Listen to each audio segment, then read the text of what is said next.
Very happy to have Professor Justine Andrews from our very own Department of Art History speak to us this evening on Books as Art, Medieval Beginnings. Professor Andrews joined the department in 2004 after completing her PhD at UCLA in 2002. She has worked extensively in the museum field, including at the Getty Museum and the National Gallery of Art in Washington, D.C.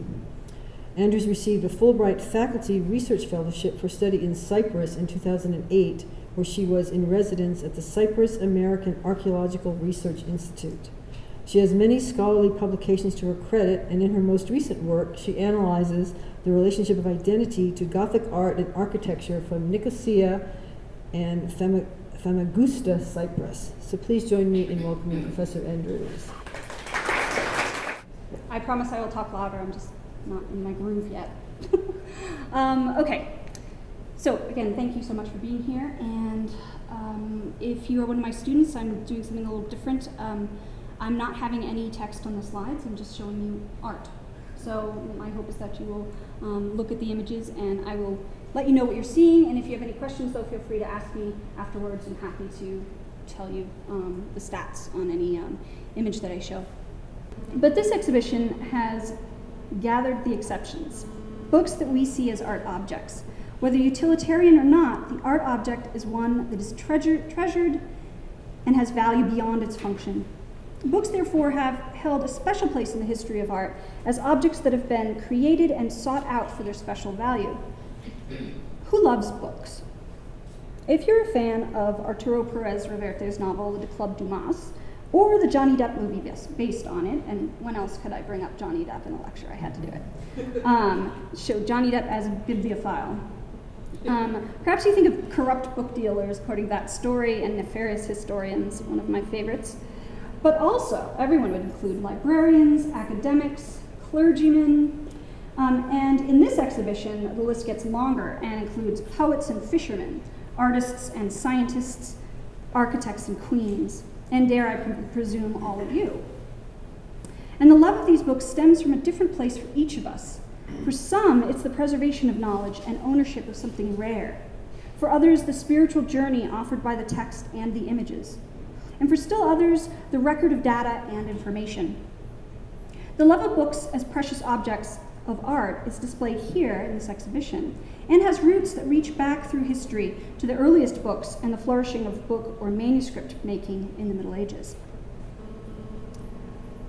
I think we might mistakenly believe that books in this form, that we know them, have always been part of learning.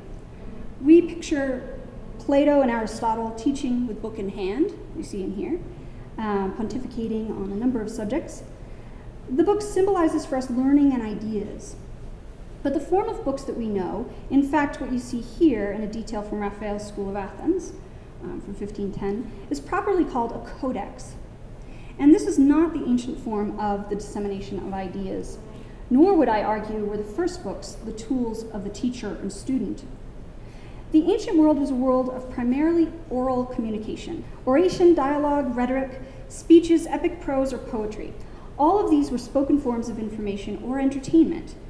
Much later than the original performances were works like these written down. And when they were, the copyists inscribed the author's words in clay or wax, and drew them in ink on papyrus or animal skin. Papyrus is formed from the pulp of a reedy plant mashed into flat sheets that, when dry, are relatively pliable and acceptable for writing. This support, as well as soaked, scraped, and stretched animal skins, were written upon and rolled into scrolls for preparation and transportation. What evidence is there for this format of written object? Ancient texts like the Torah on the left and the Egyptian Book of the Dead on the right give us examples, but also visual information from the Middle Ages confirms that the image of the scroll was the equivalent of old. We see this in paintings that show New Testament figures, such as Christ in the center here, or the gospel writers holding books, in contrast to Old Testament figures who hold scrolls. This is a page from the Vivian Bible from the 9th century, made in Tours in France. And here's Christ in the center, and notice he holds a book. The four evangelist figures who are writing their gospels all are writing in books, And then Old Testament figures, Daniel is over here, hold scrolls. So scroll equaled old, codex equaled new. This kind of iconography, or the story behind the image, also suggests to us that books, or codices, were a change that was associated with or began in the time of Christ. And this does seem to be true. A codex is a collection of leaves or folios that are cut to the same size and folded. Several groups of folios, called gatherings, are then sewn together on one side. This makes the form of the book that's so familiar to us.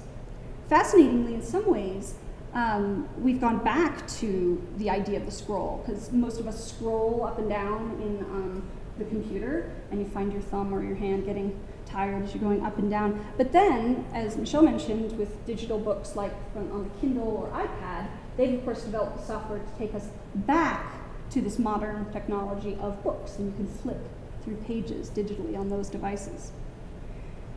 Although there's some evidence for early papyrus codices, the codex appears to have been the preferred format for important written texts sometime after the time of Christ.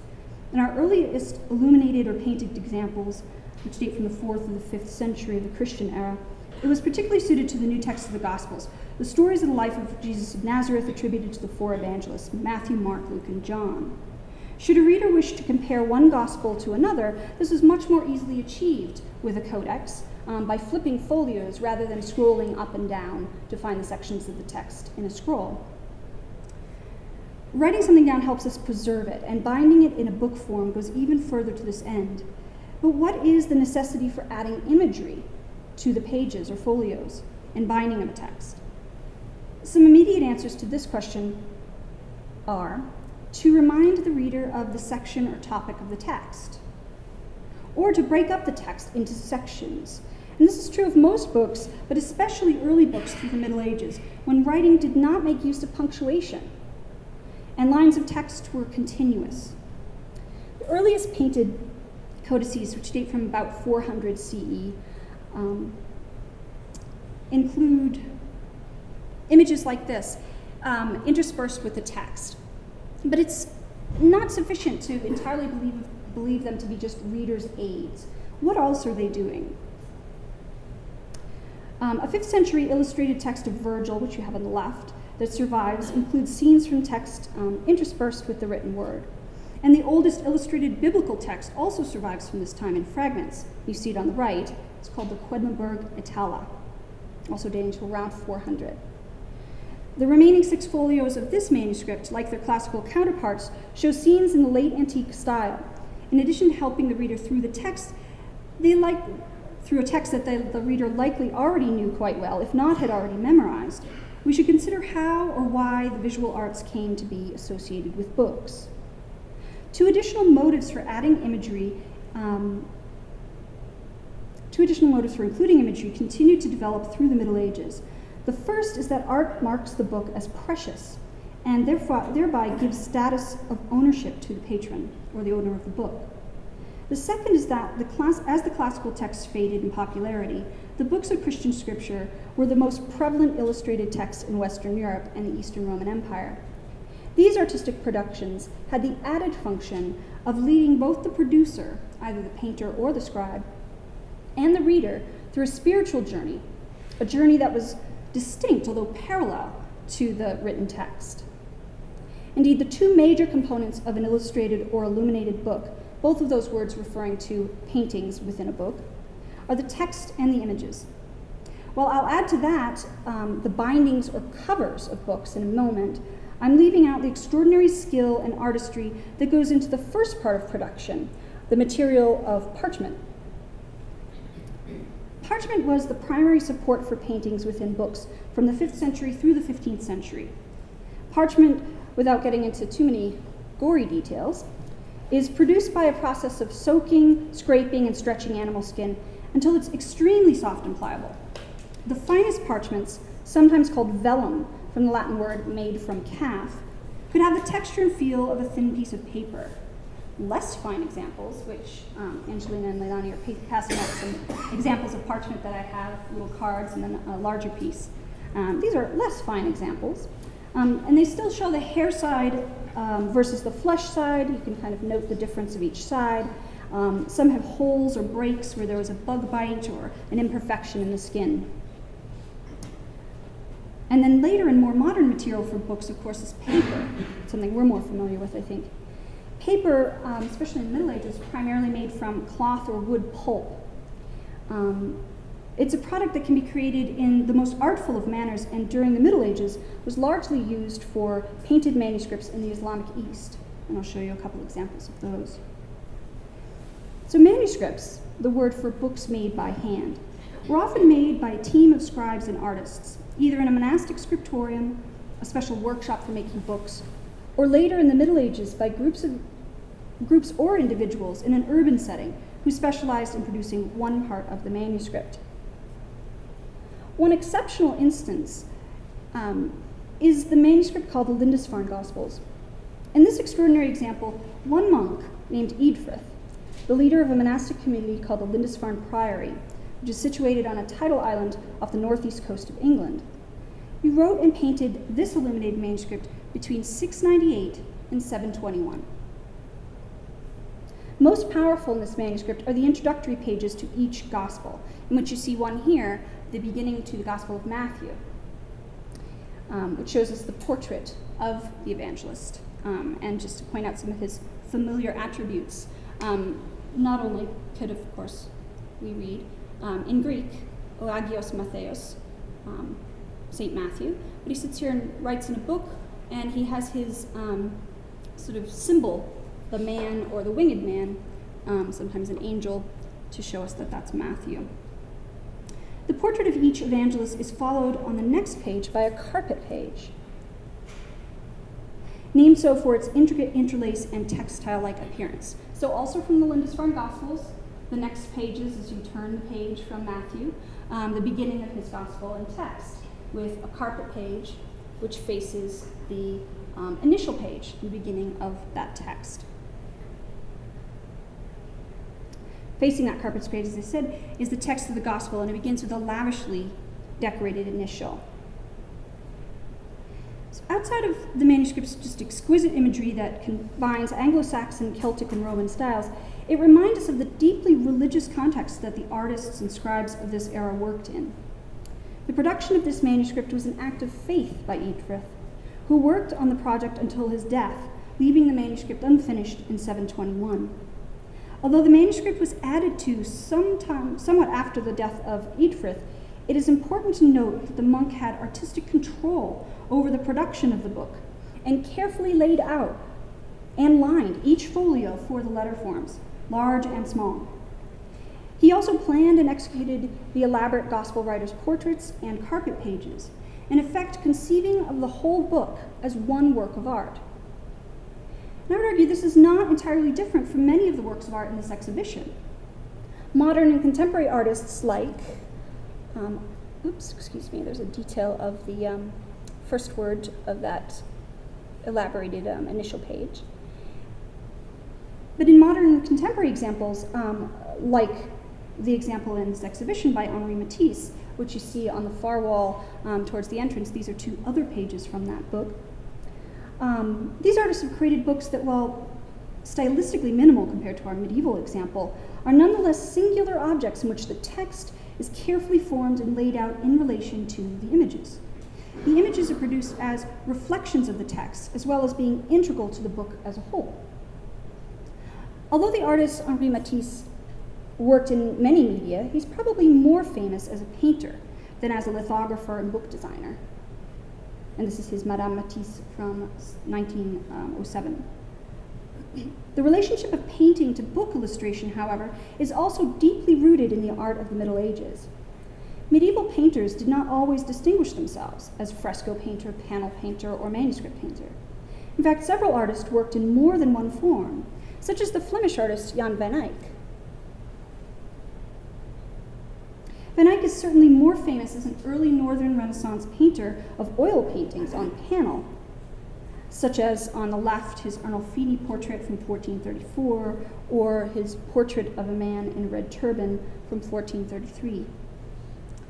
He's especially known, I think, for these deep kind of shadows and use of reflections and on light surfaces, which you can see in the candelabra, in the mirror behind the Arnolfinis, but also in his turban, of course, and even the way the light kind of very subtly reflects off of the skin of this sitter. Jaan Van Eyck, however, has been closely associated with one of the artists in a now fragmentary illuminated manuscript. This book is now referred to as the Turin Milan Hours. The manuscript was actually several different kinds of prayer books that at some point that were put together in one monument, one book, and at some point were separated and ended up in two different collections in Italy, one in Turin and one in Milan. But much of the original portion that was in Turin burned in a fire in 1904. And after acquiring most of the Milan portion, the Civic Museum of Turin now holds the majority of this remaining manuscript. And yet there are single folios still out there. There are single folios in the Louvre Museum in France, in Paris, and then there's one single folio at the J. Paul Getty Museum in Los Angeles. As many as 10 artists are believed to have worked on this manuscript. There are significant stylistic differences between many of the miniatures. This is a word we use for paintings and illuminated manuscripts. And just to note, the word miniature, because I'll use it, I think, repeatedly, comes from the Latin miniatus, from the verb miniare, which actually means to color with minimum. And minimum is a kind of a red lead kind of base color. So a lot of people think when we talk about miniatures in manuscripts, it's because we're talking about really small paintings. But in fact, the word is actually coming from the ground, the base color that was used in these manuscripts. And they turn out to be also small paintings. So it's a side note, I guess. So one of the artists of this manuscript stands out for his use of stylistic innovations, for expressing atmospheric depth and modeling of the figure's bodies and drapery with deep shadows. You can see here in this detail. This is the bas de page, the lower image of the baptism of Christ. Although still debated, if these miniatures, which this is one, which are dated to 1419, are by Jaan Van Eyck or possibly his brother Hubert, they predate the artist's earliest known panel paintings. This suggests a much closer correspondence between manuscript painting and panel painting than is often allowed. In any case, it reminds us that although we often privilege wall painting in fresco, panels, or canvas as fine art, and some even categorize manuscript or book arts as minor arts in a pejorative sense, in reality, the production of arts of the book were the most treasured and highly sought after forms of art in the Middle Ages. As we saw in the Lindisfarne Gospels, Anglo-Saxon manuscript production often included elaborately decorated initials, the first letters of a word in a passage. Another fine example of this is a manuscript we now call the Book of Kells. Although this name is derived from the monastery in Ireland, which owned the book for many years, the manuscript is believed to have been produced on the island of Iona, just off the coast of northern Scotland.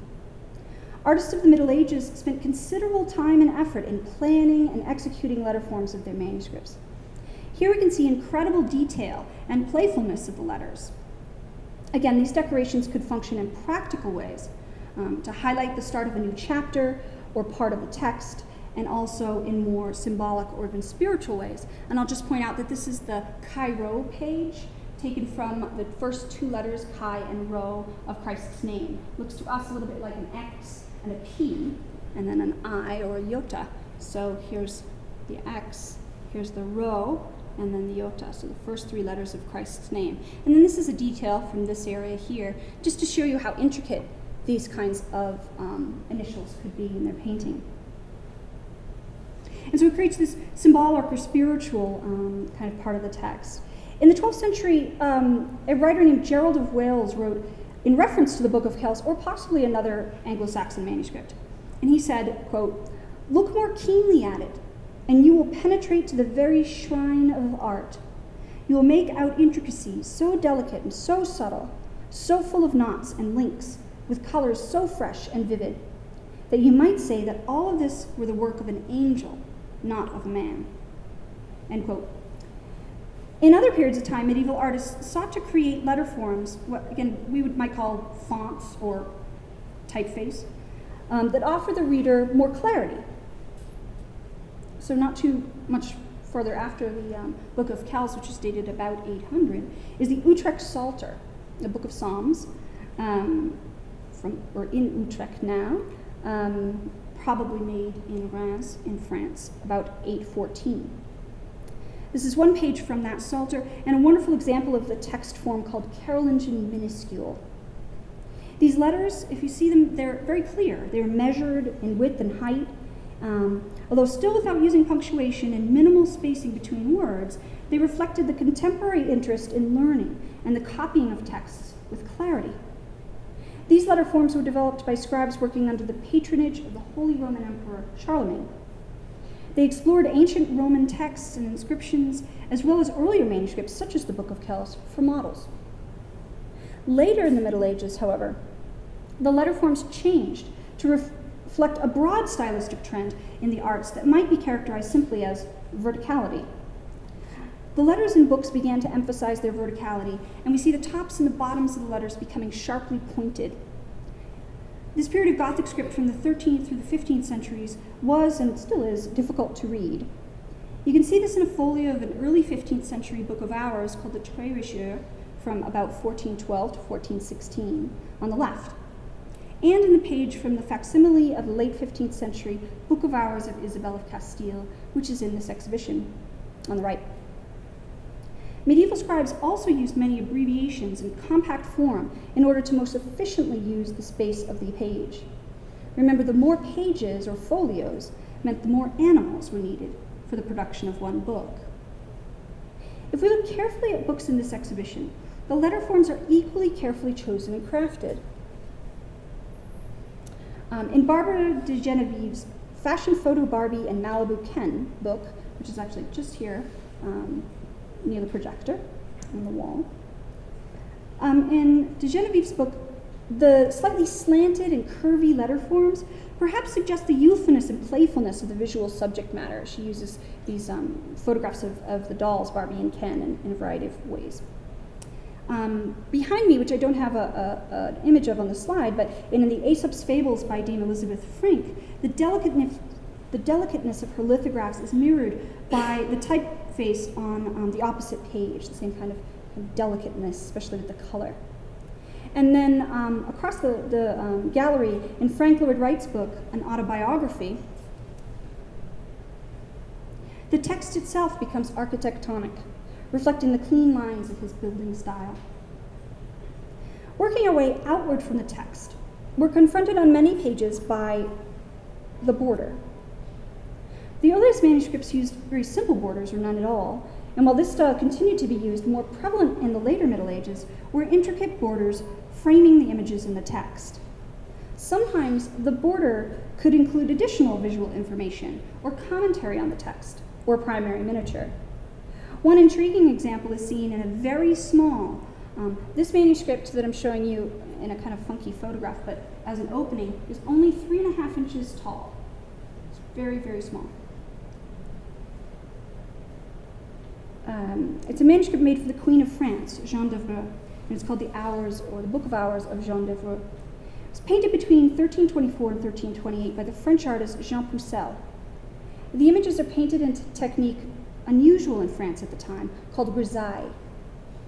This gray and black tonal method you see especially in the figures of Christ on the left, this is the betrayal, and on the right, the Annunciation, the Virgin and Gabriel.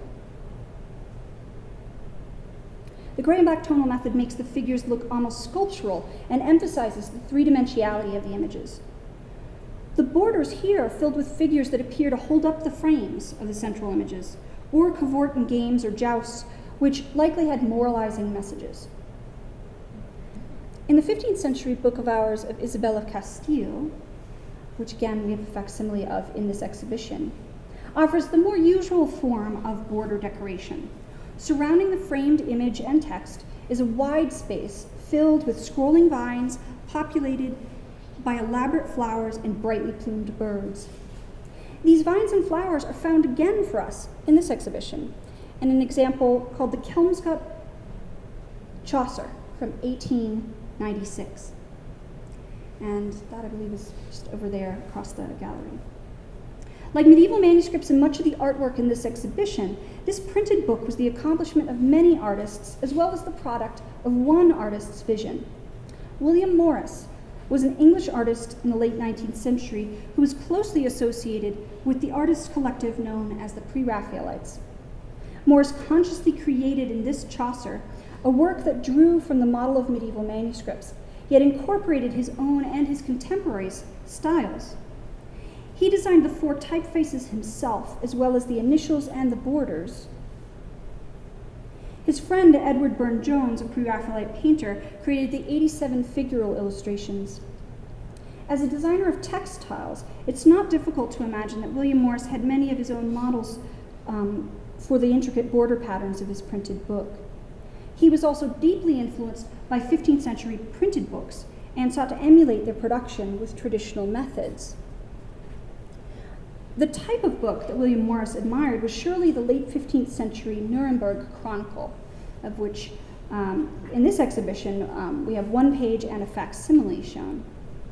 The Nrnberg Chronicle is an illustrated world history as it relates to the Bible.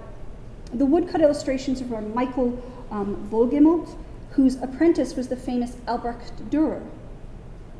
The Count Scott Chaucer, which I previously showed you, and its predecessor by 400 years, this Nrnberg Chronicle, are the direct legacy of the production of medieval manuscripts. Their letter forms, the layout of the pages, with borders and decorative initials, are the direct inheritors of medieval forms.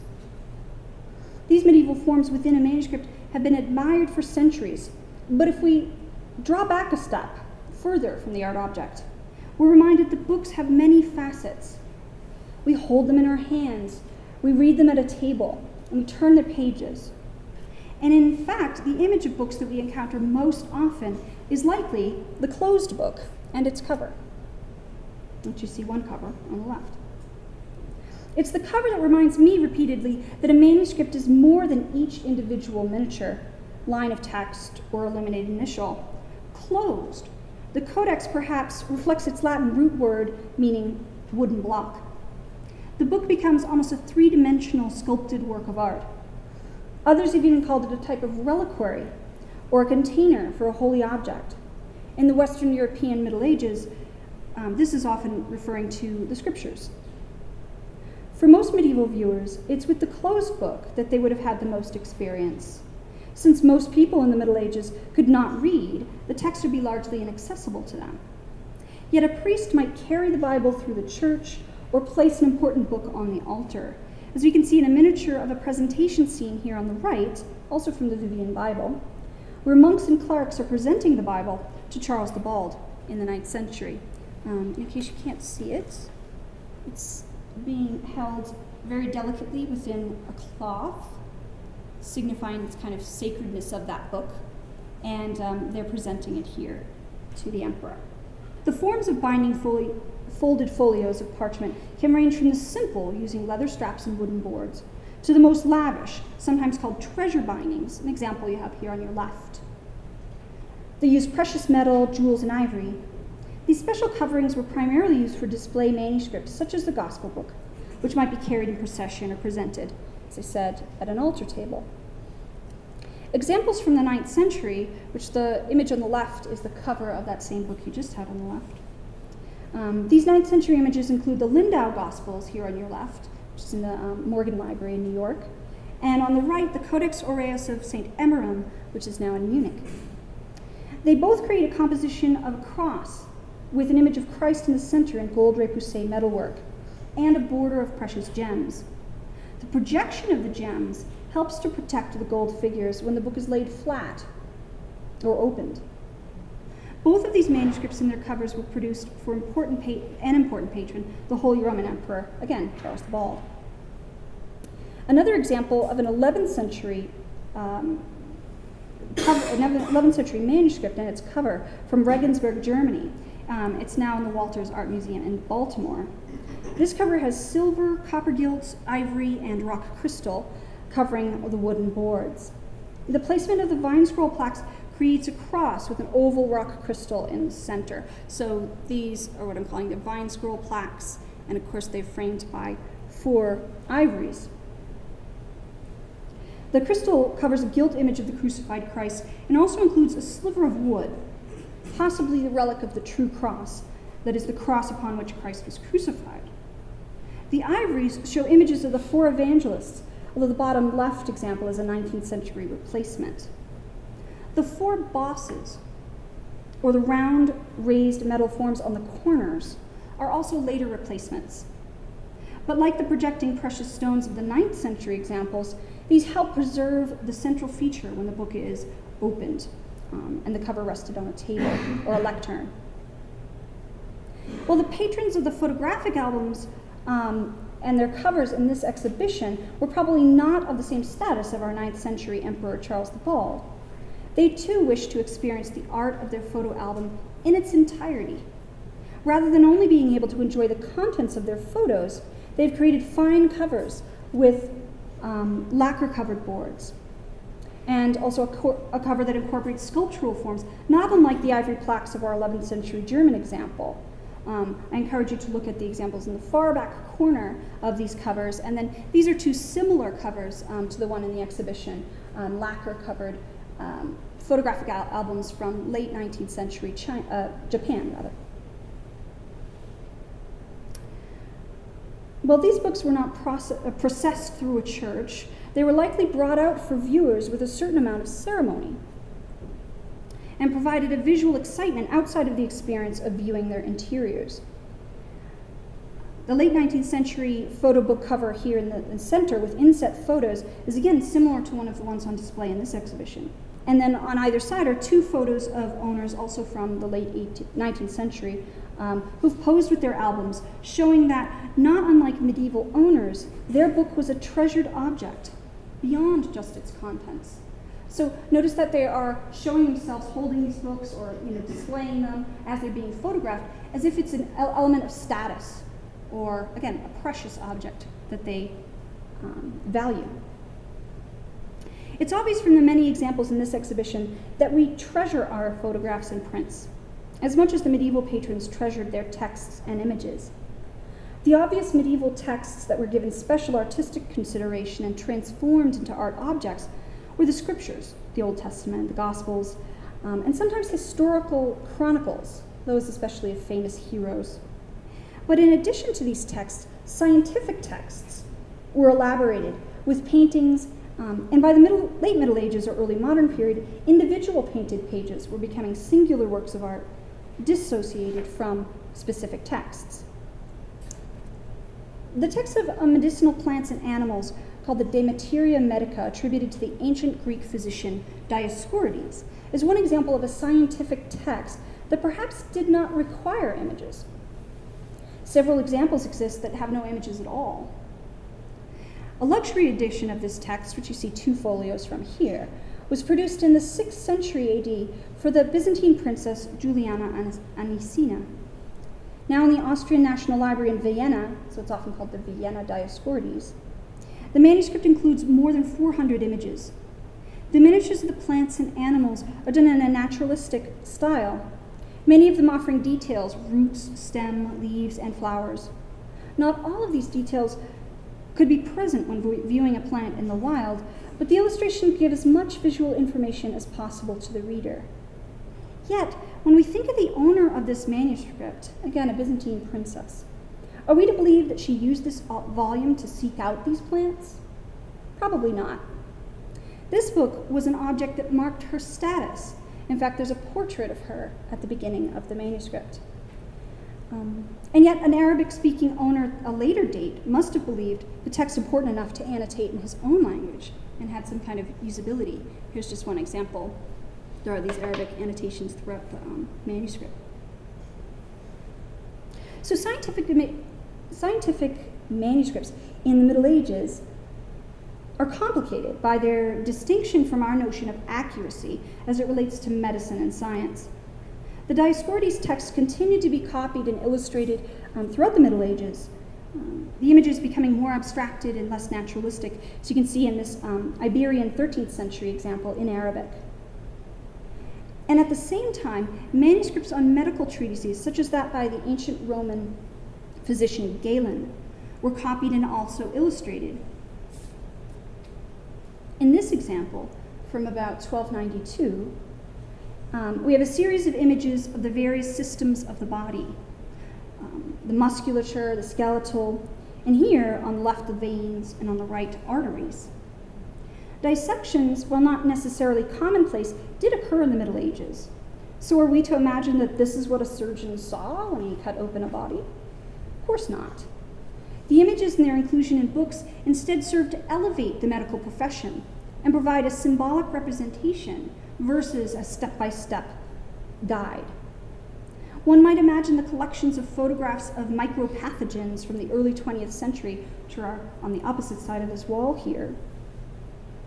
We might imagine those to give us more accurate and true image of medicine. But I would argue that in the binding and arranging of these scientific images, the makers and owners also sought to enhance their status and transform the study of the scientific images into an activity of pleasure. The pleasure of collecting and binding images into albums was certainly an activity of the medieval patron. If we consider the book that many call the medieval bestseller, the Book of Hours, it is often a collection of different texts, a calendar, sets of prayers to be recited at regular intervals or hours of the day, and a litany or series of petitions made to individual saints. These books were truly the art object extraordinaire in the late Middle Ages. Gaining popularity with the increased literacy of the laity, at least the very wealthy laity, these books functioned as a method for readers to mirror the daily prayers of monks, but were also clearly objects of great status. As you can see in the Hours of Mary of Burgundy from about 1477, here she appears having a vision of the Virgin Child, but notice that she sits, again, holding delicately her Book of Hours, covering her hands as if it's a sacred object. And on the shelf next to her is a very beautiful and lavish necklace of pearls and gems. And even the brocade of her garment and the pillow across from her suggests, again, all of these are objects of status. And never mind that she is also the object of status for, of course, her husband. So this is a display of all things that make you important and a fancy person, apparently. More specifically, however, an album comes from the insertion of individual mementos or objects into a blank page, as the word album comes from the Latin word for white or blank tablet. One example of the popularity of this kind of collecting is found in early modern Iran. From about 1400 to 1600, Persian miniature painting, that is, illuminated manuscripts from the region of modern-day Iran, reached its zenith. Texts of poems and fables were illuminated as full books, such as these 2 pages from a manuscript called the Shahnameh of Shah Tahmasp, dating to about 1520. This manuscript offers elaborate miniature paintings on paper, painted by the court artist named Sultan Muhammad. They show the episodes in the history of kings of Iran from the ancient world through the contemporary period of the patron. On the left is a fantastic image of the first king or the first ruler of this area called Gayamar, and on the right, a kind of fable scene of Feridun who's testing his sons, which apparently includes battling a dragon. Other artistic production came from individual examples of paintings and calligraphy on paper that were collected and pasted into individual pages that were bound together. These were called mukhara or mukha, sometimes called album museums. These singular paintings were collected or received as gifts and included examples of the most celebrated artists of the day. Reza-i Abbasi, the artist of these 2 miniatures here, was one such artist who worked in the late 16th and early 17th century in Isfahan, Iran. Abbasi and his 3 sons after him created famed images of courtiers and scenes from daily life. Individual paintings collected in albums would often be of differing sizes and needed to be cut down or attached to new borders to fit the binding. So you can see here the different size of borders for the different size of image. These books or albums are familiar to anyone who collects photographs or even stamps. And it's important to consider the collection or the album as a whole, as itself a work of art, each individual piece, or rather than each individual piece. books were an integral part of the artistic culture of the Middle Ages. It was in books that some of the most famous artists worked. It was books that the most powerful patrons commissioned. The texts themselves were works of art, or beautiful writing, as the word calligraphy truly means. The miniatures, initials, and borders all enlivened the pages. The bindings and covers confirmed the book as a three-dimensional artistic monument. And yet, over time, due in no small part to the mechanization and mass producing of books, these objects fell down the priority lists of patrons and artists alike. In this exhibition, however, we recover that sense of the power of the manuscript, a book made by hand. We can see the detailed work that goes into each page. Here in Julie Chen's panorama on the top, which is in this vitrine right here. And often collaborative effort needed to produce a complicated multi-part work of art, seen here in O is for Opera by Jim Maciek and Sybil Lubotum, among many others. Medieval artists, patrons, and viewers would understand this process. We can believe that the 12th century writer Gerald of Wales, his words ring true today for these books as works of art, as they did for manuscripts of the Middle Ages. Again, when he says, "Look more keenly at it, and you will penetrate to the very shrine of art. You will make out intricacies so delicate and so subtle, full of knots and links, with colors so fresh and vivid, that you might say that all of this were the work of an angel and not of a man." Thank you.